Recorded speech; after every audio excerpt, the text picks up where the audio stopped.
Sweat. Harness dressing. There's a harness, and dressing is the oil for the leather of the harness. Axle grease. There's an axle, and you put the grease on the axle so the wheel can turn easily. Rubber boots. Rope. Breeze, a gentle wind. Chapter 3, Escape.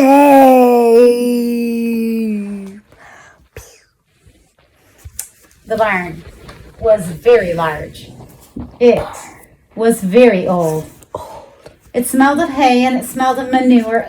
Ew. It smelled of the perspiration of tired horses and the wonderful sweet breath of patient cows. It often had a sort of peaceful smell, as though nothing bad could happen ever again in the world. It smelled of grain and of harness dressing and of axle grease and of rubber boots and of new rope. And whenever the cat was given a fish head to eat, the barn would smell of fish. Fish. But mostly it smelled of hay, for there was always hay in the great loft up overhead. Loft. And there was always hay being pitched down to the cows and to the horse and to the sheep. The barn was pleasantly warm in the winter when the animals spent most of their time indoors, and it was pleasantly cool in the summer when the big doors stood wide open to the breeze. The barn had stalls on the main floor for the workhorses, tie-ups on the main floor for the cows, a sheepfold down below for the sheep. Nay! A pig pen down below for Wilbur. You said nay for the sheep. I know. Shall we try it again? Yeah. All right, let's start over here. The barn had stalls on the main floor for the workhorses. Nay! Tie-ups on the main floor for the cows. Moo! A sheepfold down below for the sheep. Bah! Are you kidding me? Yeah. And a pig pen down below for Wilbur. Monkey wrench. Lawn mower. Swallow. Lower, a level below the others. Underneath, situated directly below. The X is underneath the tunnel. Oh, come buy our new merch. There is no merch. He's so cute. Okay, enough. Full of all sorts of things that you can find in barns. Ladders, grindstones, pitchforks, monkey wrenches, scythes, lawnmowers, snow shovels, axe handles, milk pails, water buckets, empty grain sacks, and rusty rat traps. It was the kind of barn that swallows like to build their nest in. There's two kinds of swallows, and that's very confusing for reading. That kind of swallow. And then the bird. Look up! That's not what the bird actually sounds like, but there's a bird named a swallow. Swallow. It was the kind of barn that swallows like to build their nests in. It was the kind of barn that children like to play in. And the whole thing was owned by Fern's uncle, Mr. Homer L. Zuckerman. Would you settle down, Viv? We just need to read. Wilbur's new home was in the lower part of the barn, directly underneath the cows. Mr. Zuckerman knew that a manure pile is a good place to keep a young pig. Pigs need warmth, and it was warm and comfortable down there in the barn cellar on the south side. Oh, wee.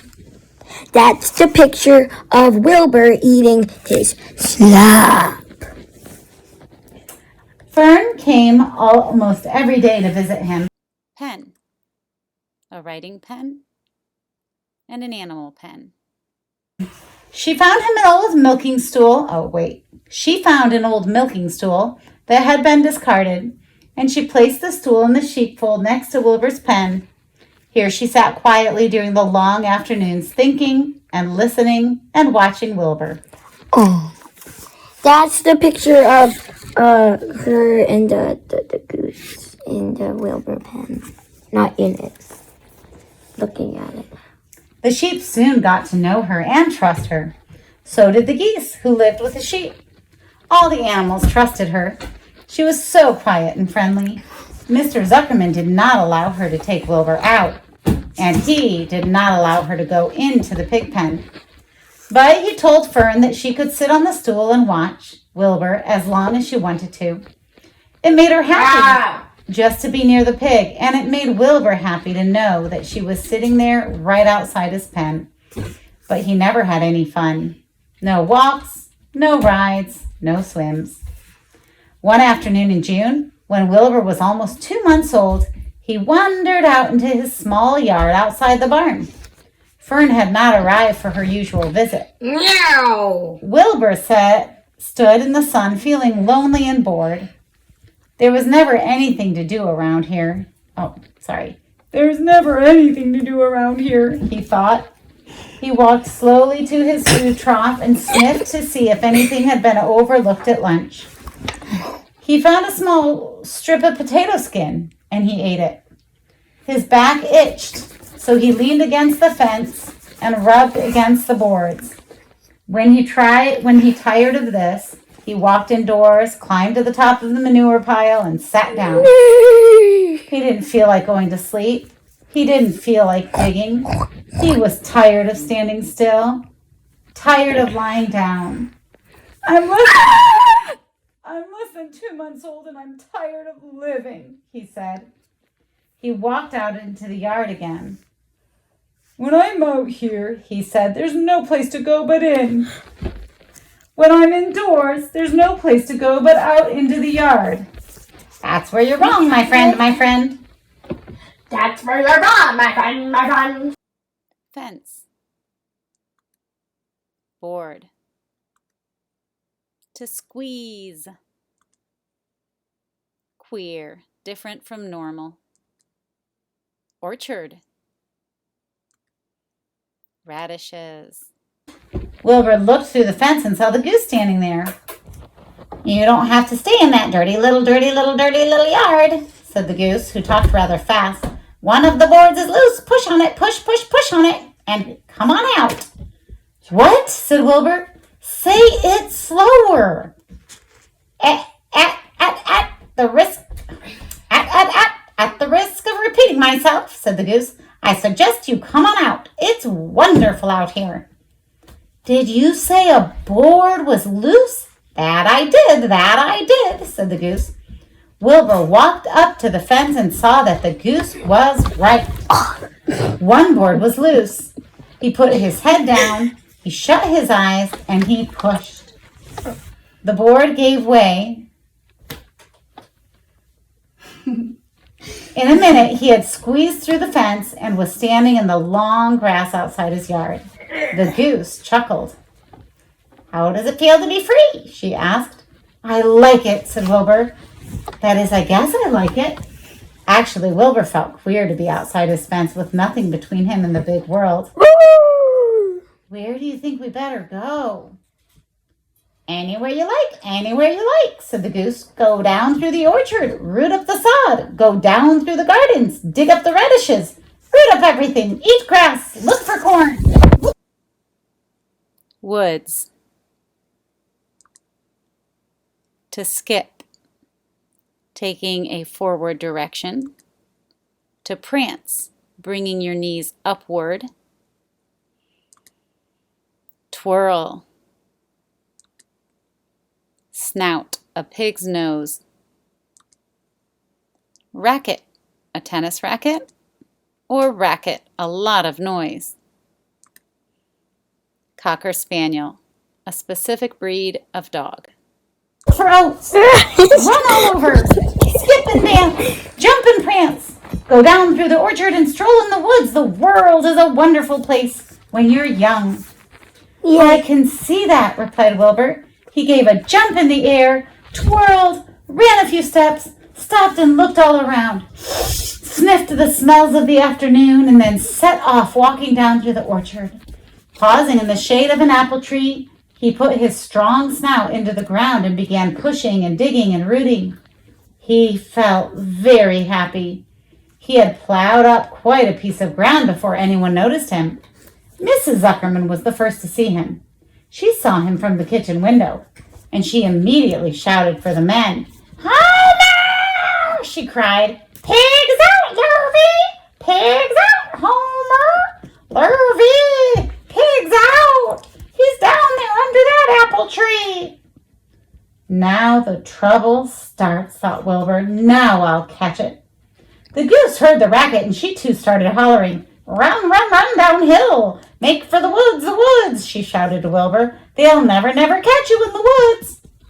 The cocker spaniel heard the commotion, and he ran out from the barn to join the chase. Mr. Zuckerman heard, and he came out of the machine shed where he was mending a tool. Asparagus, a particular vegetable. Bucket of slops, leftover food and drink intended for animals. To holler, to give a loud shout or cry. Lurvy, the hired man, heard the noise and came up from the asparagus patch where he was pulling weeds. Everybody walked toward Wilbur, and Wilbur didn't know what to do. The woods seemed a long way off, and anyway, he had never been down there in the woods and wasn't sure he would like it. Get around behind him, Lurvy," said Mr. Zuckerman, "and drive him toward the barn. And take it easy, don't rush him. I'll go and get a bucket of slops." The news of Wilbur's escape spread rapidly among the animals on the place. Whenever any creature broke loose on the Zuckerman's farm, the event was of great interest to the others. The goose shouted to the nearest cow that Wilbur was free, and soon all the cows knew. Then one of the cows told one of the sheep, and soon all and then the lambs learned about it from their mothers. The horses in their stalls in the barn pricked up their ears when they heard the goose hollering, and soon the horses caught on to what was happening. "Wilbur's out," they said. Every animal stirred and lifted its head and became excited to know that one of his friends had got free and was no longer penned up or tied fast. Wilbur didn't know what to do or which way to run. It seemed as though everybody was after him. "If this is what it's like to be free," he thought, "I believe I'd rather be penned up in my own yard." To sneak, to move stealthily. Try not to be caught or noticed. To dodge, to avoid by sudden movement. This picture shows kids playing dodgeball. The cocker spaniel was sneaking up on him from one side. Lurvy, the hired man, was sneaking up on him from the other side. Mrs. Zuckerman stood ready to head him off if he started for the garden. And now Mr. Zuckerman was coming down toward him, carrying a pail. "This is really awful," thought Wilbur. "Why doesn't Fern come?" He began to cry. That's the picture. The goose took command and began to give orders. "Don't just stand there, Wilbur. Dodge about, cried the goose. "Skip around, run toward me, slip in and out, in and out, in and out. Make for the woods, twist and turn." The cocker spaniel sprang for Wilbur's hind leg. Wilbur jumped and ran. Lurvy reached out and grabbed Mrs. Zuckerman, screamed at Lurvy. The goose cheered for Wilbur. Wilbur dodged between Lurvy's legs. Vivian, it's really, really hard when the pig is continuously moving. Okay? Well, that's what he's doing.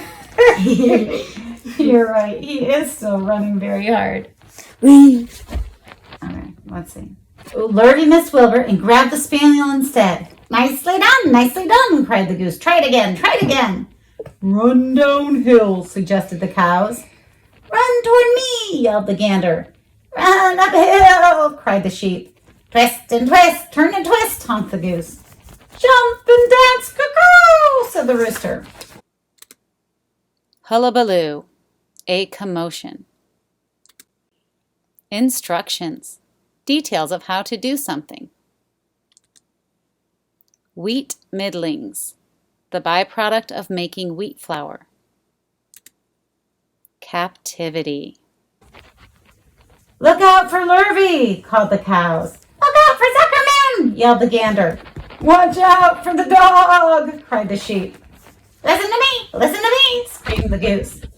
Poor Wilbur was dazed and frightened by this hullabaloo. He didn't like being the center of all the fuss, settled. He tried to follow the instructions his friends were giving him, but he couldn't run downhill and uphill at the same time. And he couldn't turn and twist when he was jumping and dancing. And he was crying so hard he could barely see anything that was happening.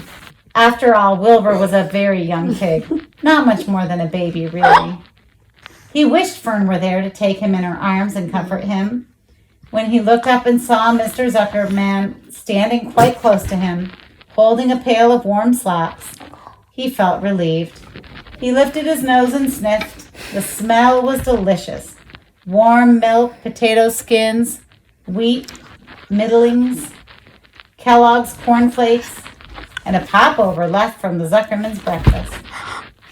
"Come, pig," said Mr. Zuckerman, tapping the pail. "Come, pig." Wilbur took a step toward the pail. "No, no, no," said the goose. "It's the old pail trick, Wilbur. Don't fall for it. Don't fall for it. He's trying to lure you back into captivity. He's appealing to your stomach."